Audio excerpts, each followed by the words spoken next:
Panama Canal cruise, bucket list opportunity. Half transit, full transit, what are your thoughts? Let's talk about it today on Seymour Seas.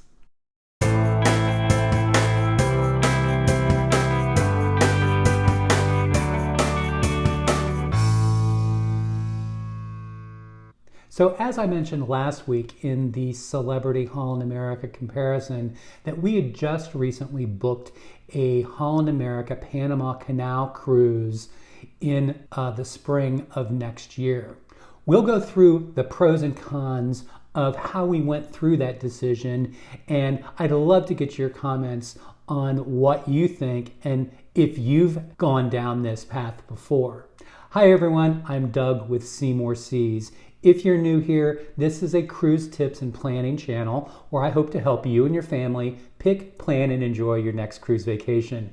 If you find this video helpful or informative in any way, please do give it that thumbs up. And I'm trying desperately to grow my channel, so please subscribe. It would mean the world to me.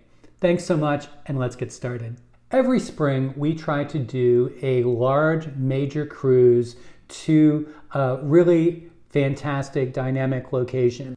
Last year we did not do a spring cruise. In place of that, we had already planned a June Alaska cruise on the Celebrity Solstice. That was an amazing experience and bucket list check. So this year, when we were thinking about planning, we wanted to do something that was different from our normal spring break cruises in the Eastern and Western Caribbean. We have done this so many times, and we were looking for something new.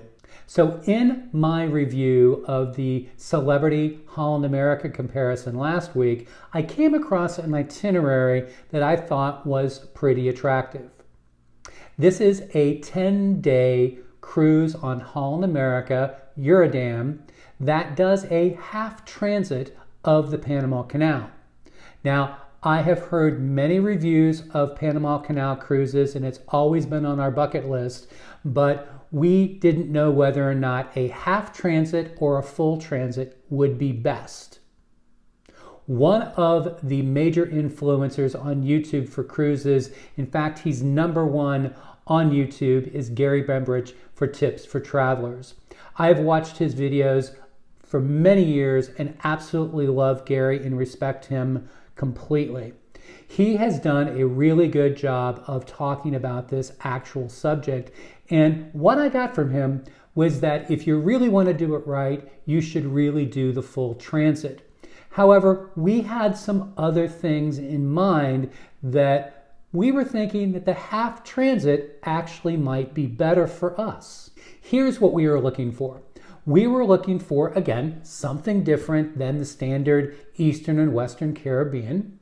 We wanted something more than 7 days. We normally do a 7-day cruise. We wanted something more like a 10 or 14-day cruise.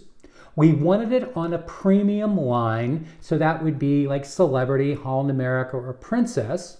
We didn't want a cruise during the spring break areas of March and April with a lot of kids and family.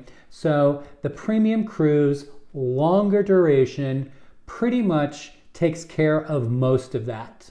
We also wanted to limit the airfare costs associated with traveling to a distant port, and then again the added expenses of maybe a rental car, the Ubers, as well as hotel stays before and after the cruise. This is what made this half transit through the Panama Canal very attractive to us.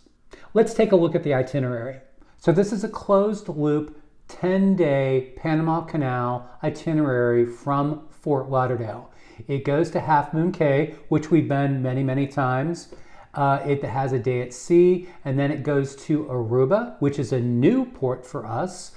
It then goes to Curacao. We've been to Curacao, and if you've watched my favorite and least favorite Caribbean ports, Curacao kind of made the least favorite list. However, we'll do some additional research and find out what we can do there. A day at sea, and then the Panama Canal.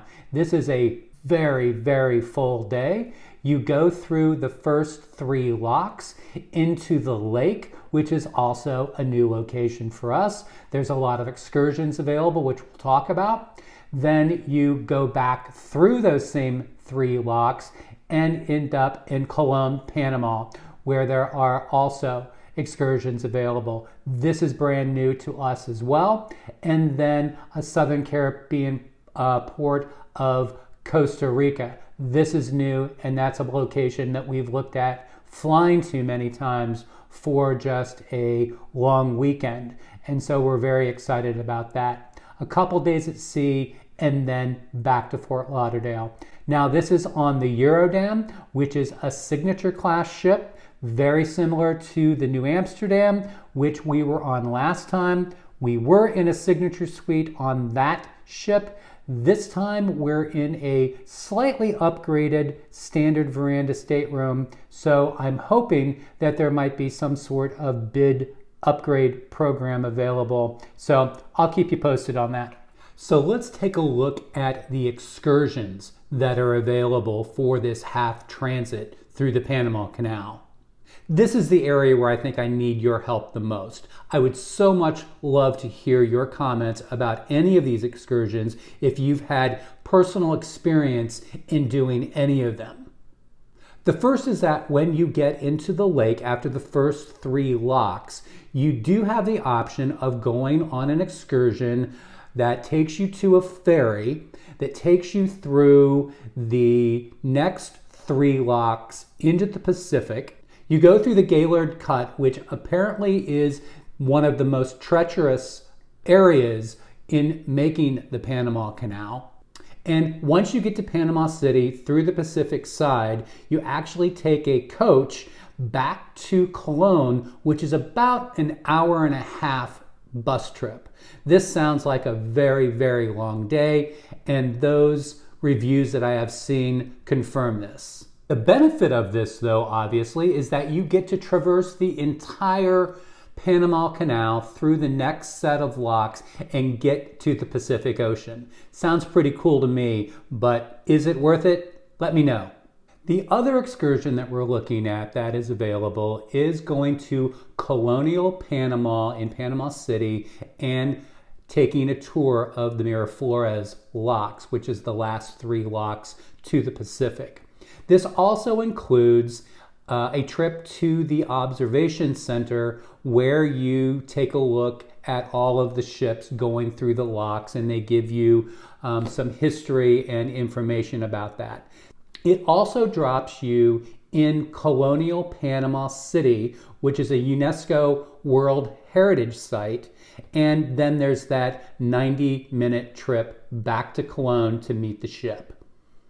Not sure whether this is also worth it. It sounds like a very long day. So again, if you've done this one, let me know.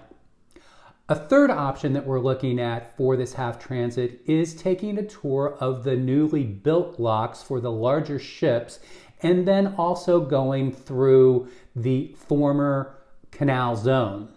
You learn about all of the details of the canal expansion. You also go to the former canal zone, which shows you where a lot of the American sites were located that protected the Panama Canal.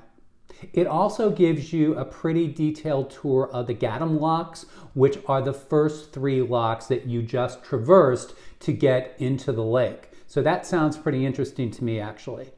There's also a new observation center that apparently is quite large. It's an outside covered area, and they provide detailed information on building the Panama Canal as well. So this third option is something that I'm highly considering. If you've been through this, if you've got any recommendations on reviews, I'd very much love to hear about it. It sounds like this is going to give us a lot of information, but will not lock us into a very, very long bus ride back to meet the ship at the end of the day.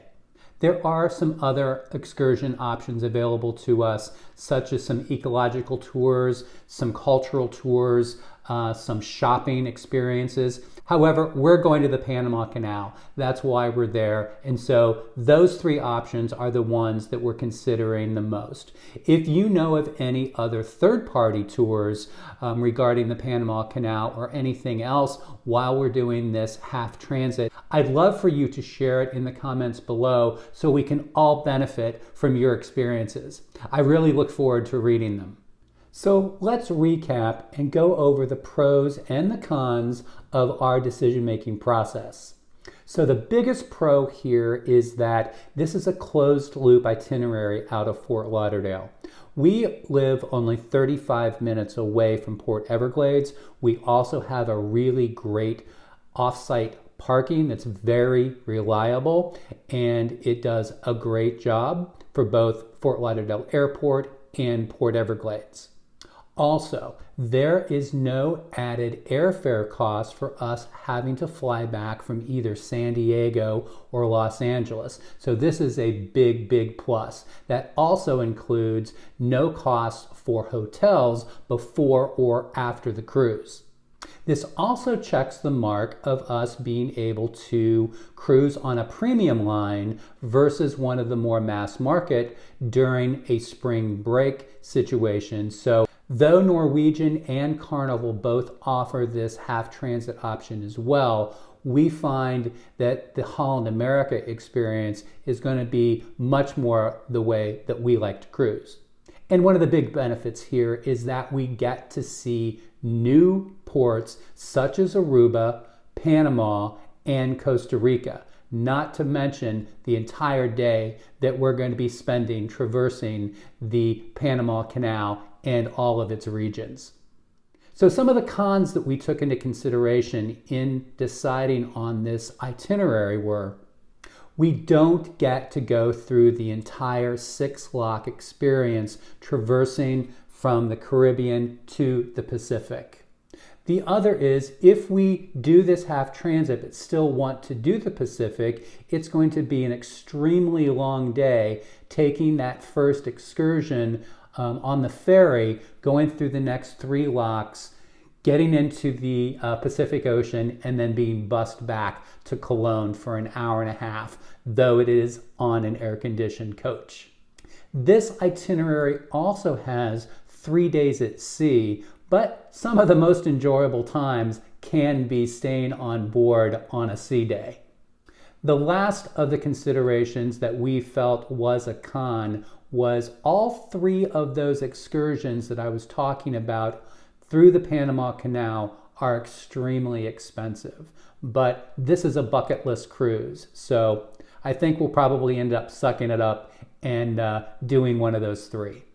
If you're planning a Panama Canal cruise, either the full transit or the half transit, I hope that you found this video enjoyable and helpful. Those of you that have already done this cruise, we can't wait to hear from you, and please share your experience so the full Sea Team community here can benefit from that. Thanks so much for stopping by today. If you did find this video helpful, please do give it that thumbs up and consider subscribing. I'm almost to my 500 subscriber point, and I want to reach 1,000 by the end of the year.